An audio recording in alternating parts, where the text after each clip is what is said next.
On today's episode of things you probably never Googled before, sheet metal work. It's been around since the Bronze Age, and it dates all the way back to ancient Egypt. The Egyptians were skilled metal workers, and they used sheet metal to create a wide range of objects. They were using sheet metal to make all sorts of crazy stuff, like mirrors, vases, figurines, weapons, and jewelry.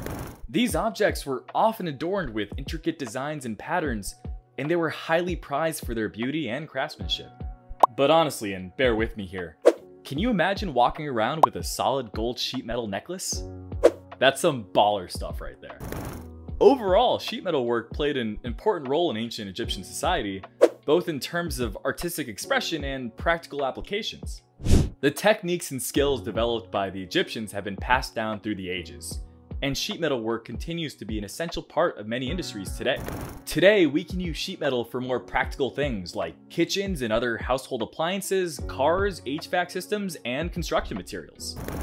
Not to mention the more complex range of applications from construction to aerospace engineering.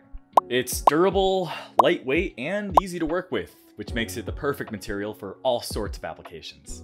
And there are different types of sheet metal too. We've got your basic steel and aluminum, of course, but there's also copper, brass, and even titanium if you're feeling fancy. Just don't forget your welding mask or you'll end up looking like a baked potato, and nobody wants that. So, you're probably asking right now, how do we work with sheet metal? Do you know how? Well, one of the most important tools in sheet metal work is the press brake. This machine allows you to bend and shape sheet metal into precise angles and curves. It's like a giant metal origami machine, except instead of paper, it's working with thick sheets of material.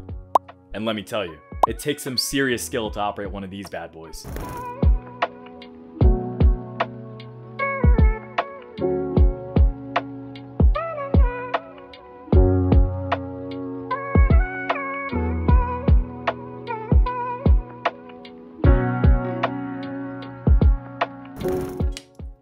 And once we've got our sheet metal pieces bent and cut to size, it's time to assemble them into a finished product. As I said before, this takes some serious skill and precision, but when it's done right, you end up with a beautiful sheet metal cabinet, and I think that's pretty cool. But sheet metal isn't just for boring old cabinets and ductwork. Fidget spinners can be made entirely out of sheet metal. I mean, who needs a plastic spinner when you can have one that's sleek, shiny, and practically indestructible? And if you really want to get fancy, you can even make a guitar out of sheet metal. I mean, it might be a bit heavy, but you'll be the coolest kid in the garage band. And let's not forget about the ultimate cabinet, the good old refrigerator. That's right, the trusty appliance that keeps our food fresh and our drinks cold is made with sheet metal. Now, isn't it crazy to think that the same stuff that was used to make armor and swords back in the day would be keeping our leftovers fresh today? These are just a couple of examples of amazing things that can be created with sheet metal. From the refrigerator in your kitchen to the airplane that takes you on vacation, sheet metal is all around us. This may be your sign to try your hand at sheet metal work. Who knows, you might discover your hidden talent for metal origami.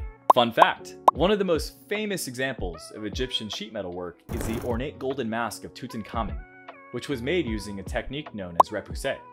Repoussé involves hammering a sheet of metal from the back to create a raised design on the front. This was a time-consuming and labor-intensive process, but the Egyptians were masters of the craft. If you watched till the end and enjoyed the video, you're probably a nerd like myself and would like more of my content.